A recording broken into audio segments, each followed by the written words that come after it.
अस्सलाम वालेकुम दोस्तों, आज हम आपको प्लेन खेत में प्याज लगाने के बारे में बताएंगे, तरीका बताएंगे और उसकी पैदावार के बारे में बताएंगे।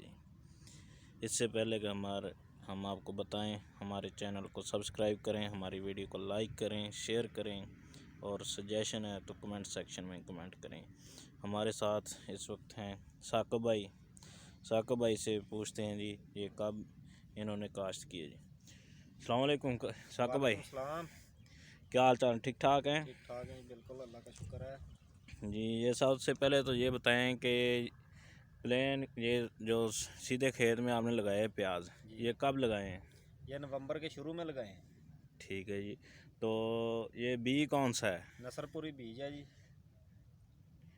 ठीक है, एकड़ में कितने किलो इसका ये बीज तकरीबन साढ़े तीन किलो लगाया है इसमें।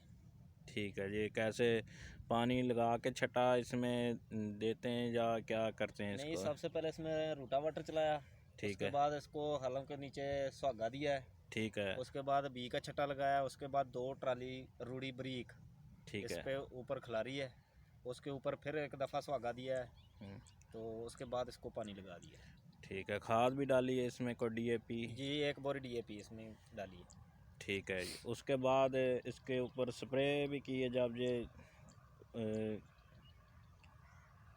जी बिल्कुल, गंद वाली स्प्रे इस पर हुई है, लेकिन उसका कोई जो कंपनी ने दी है दवाई, वो कोई जड़ा ना उसका रिज़ल्ट बेहतर नहीं है।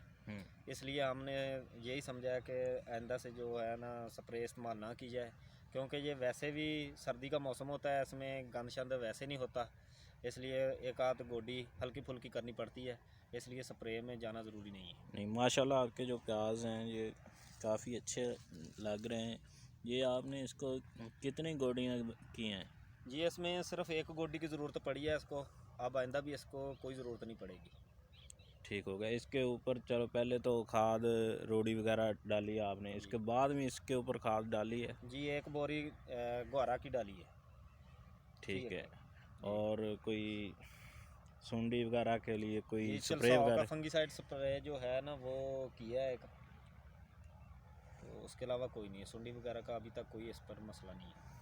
ठीक हो गया।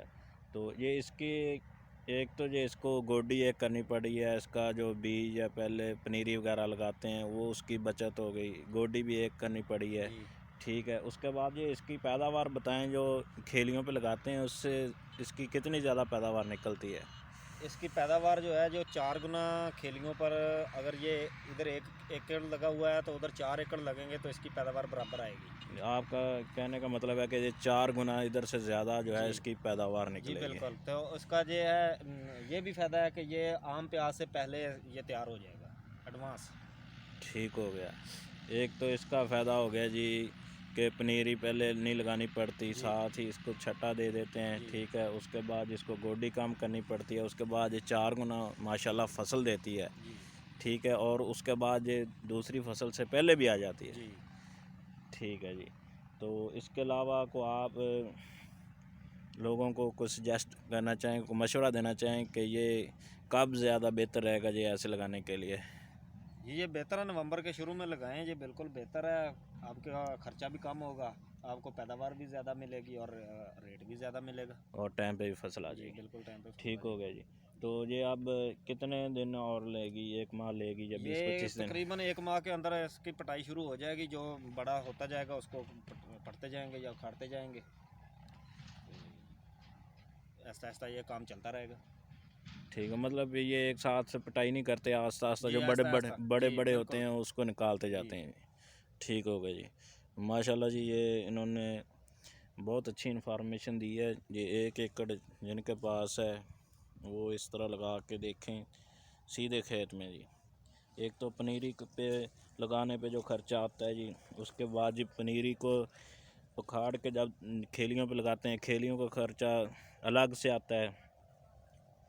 उसके बाद मज़दूरी अलग से जो होती है वो लग जाती है।